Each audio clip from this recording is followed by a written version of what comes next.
a existé dans les années 1800, sous la même forme, elle n'a pas changé. Alors, pourquoi il y a cette chapelle? Je pense qu'elle n'aurait jamais été construite s'il n'y avait pas eu ça. Parce qu'il y a eu Françoise, qui elle était aide familiale et qui un jour a voulu absolument, alors qu'elle avait un cancer fort avancé, aller vers Lourdes. Et je me permets de vous lire ici les mots d'un prêtre. Ça changera de mes mots à moi ou d'autres mots. D'un prêtre qui a vécu Lourdes avec elle. Il disait, c'est étonnant le mélange que nous ressentons en nous. La peine, la douleur, la tristesse obscurcit nos yeux. Nous sommes dans le brouillard. Nous ne savons plus. Perdue, Lourdes est une ville étrangère, à 1200 km de chez nous. Mais que tant de signes n'avons-nous pas été témoins? Les aidants à la grotte, avec eux, toutes les présences discrètes, profondes et priantes, qu'ils vous expriment par leurs condoléances. Et surtout les signes de Françoise. Pourquoi son signe de croix? Que veut dire ce oui, ce non? Pourquoi avez-vous trouvé sur votre route la petite sœur liégeoise, sœur Marie du Sacré-Cœur, si compréhensive, si attentionnée?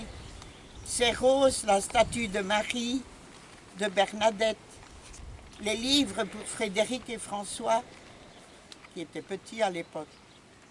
Pourquoi Françoise était-elle juste au-dessus du tabernacle de la chapelle? Pourquoi la doctoresse est-elle restée avec Françoise du chapiteau à l'hôpital?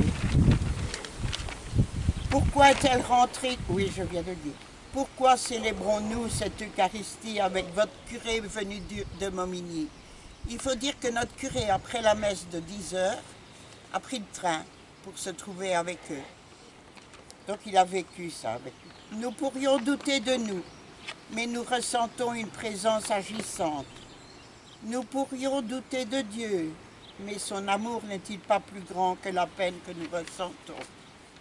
S'il n'y avait pas eu Françoise, il n'y aurait pas eu cette chapelle.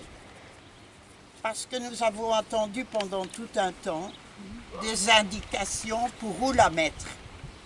Et pendant 2 ans, elle est restée dans l'église.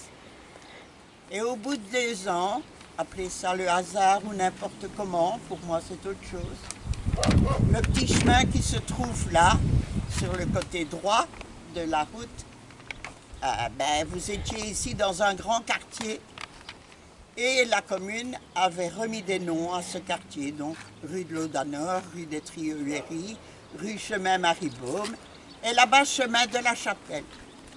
J'ai donné un coup de fil et je dis pourquoi vous avez mis chemin de la Chapelle?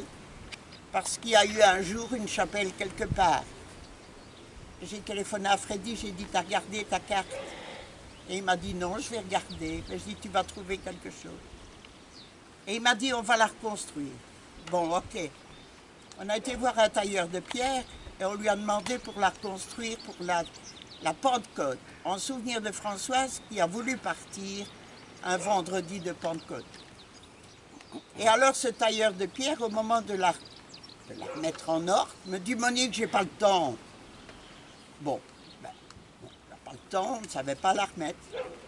Et puis sont arrivés les congés.